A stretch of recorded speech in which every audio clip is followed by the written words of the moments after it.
Hey, yo! So very interesting day, especially in the NFL. We had some very high-scoring games and some kind of stupid plays along the way. So some of those will be coming up along the way here, so stick around here. But we first had the Buffalo Bills go back-to-back games of 40-plus points. Of course, they lost 44 to 42 against in LA last week, and then this week they beat the Lions, a very good playoff-bound team here.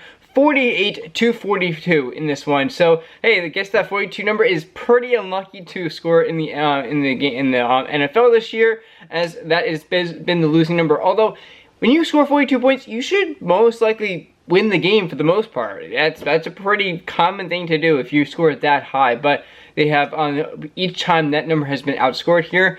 But hey, the Bills are looking very, very good. Yes, of course, the defense, if it hasn't given up this many points throughout the last couple weeks, they would be looking like one of the most dominant teams in this year, I think, for the most part. I think personally, Josh Allen might go for the MVP. Yes, we have of course with the Bengals with Joe Burrow.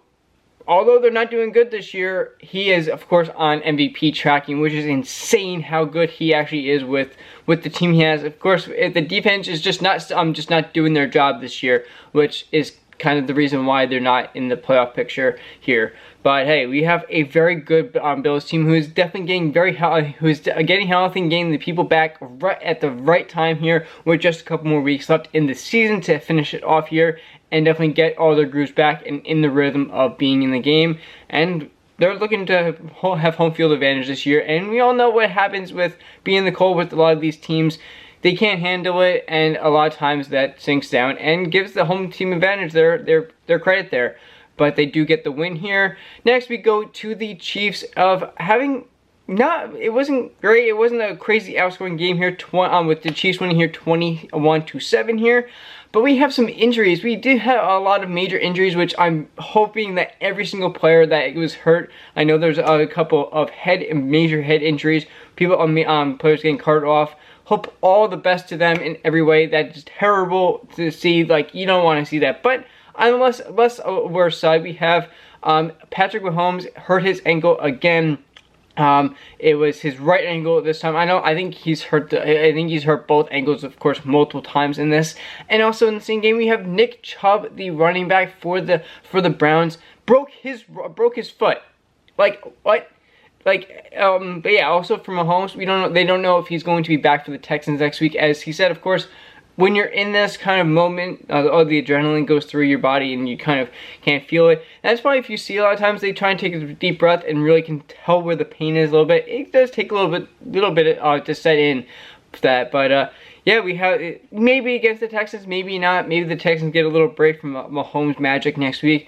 But yeah, Nick Chubb, that's so unfortunate, man. Like, granted, they're not going to go in the playoffs, so he's going to just obviously be out for the rest of the season with a broken ankle here. Rehab throughout the winter, summer or off season. Technically it's the winter to the summer and the fall, just the beginning of the fall here. But you never want to see any player get hurt in general. So I know there's a Mahomes haters out there, but you never want to see a player get hurt. You always want to see them be able to go at full power against your team. I always say this, you never want to see anything like that happen again.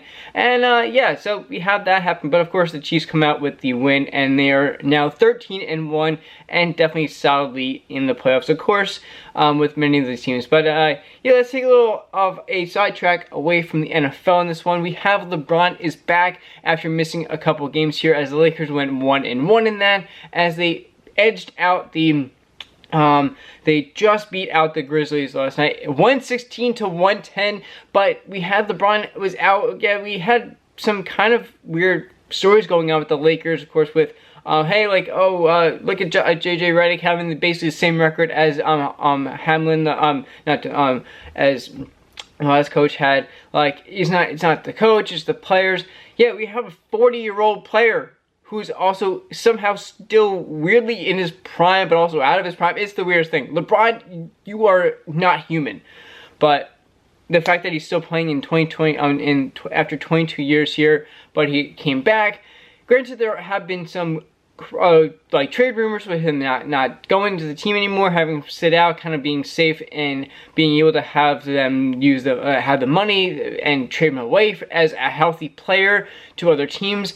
But also there are, of course, stories out that he had personal reasons to deal with. Of course, I'm not here to speculate. Whatever happened happens, and hey, he's back. They won the game in this one as. Yeah, I think he dropped about 18 points in this one. As 18. He almost a double, almost actually triple. He went 18 points, 8 rebounds, 8 assists, 1 steal, and 2 blocks. 5 turnovers, which suck. It's not great. Highest on the team, but AD blasted off in this one with a double of 40 points and 16 rebounds.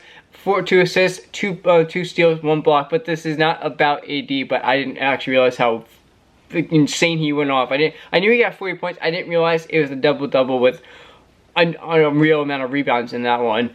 But yeah, hey, again, what is happening to that Lakers team? I kind of have a very young team, of course, with like Don Connect going off as a rookie, kind of taking, I think, the front running of the Rookie of the Year this year, since we have now Jared McCain is now out right now indefinitely with a torn something in his leg, a torn lateral meniscus or something. I think it's his knee leg type of situation. But we do have him out. But yeah, this Lakers team is just kind of in limbo, I think, with what's happening with them and how they're going to be handling stuff. Right now, they are doing just above 500 at 14-12 in this season, and I think they're sitting about third place right now. Yeah, they're sitting just around just right there at the edge of the playoff play-in spot right now, right under the Clippers, who are tied right now with them 14-12,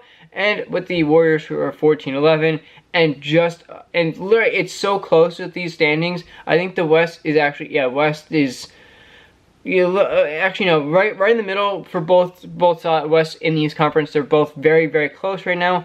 But yeah, we had LeBron back for these this last game after being out for 2 games, of course, with trade rumors and personal reasons probably. So, hey, good again. Like to see players play. That's what we're here to watch them happen. And also, please stop having this happen. Holy God, I can't believe that a professional player they continue to lose. Jonathan Taylor, the running back for the Colts, dropped the ball. Couldn't even be, if he held on to it, I'm pretty sure for like another second. I can't even exaggerate this. I think it was another second and his foot would have hit down in the end zone.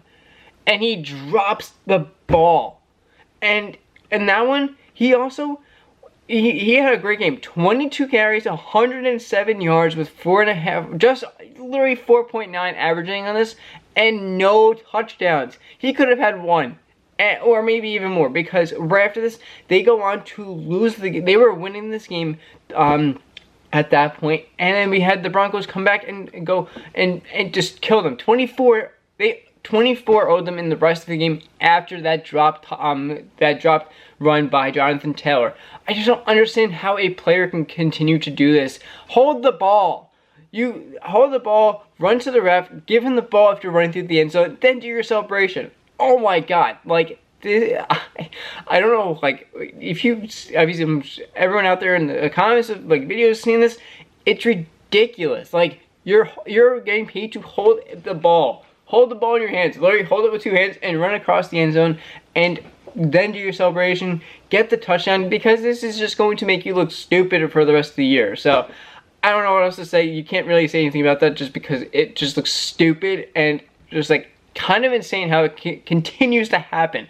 But yeah, so that's just some of the things that happened in the crazy Sunday we had here in this sports world. So, hey, subscribe for more crazy stuff that will definitely happen throughout, and I will see you in the next one. Peace!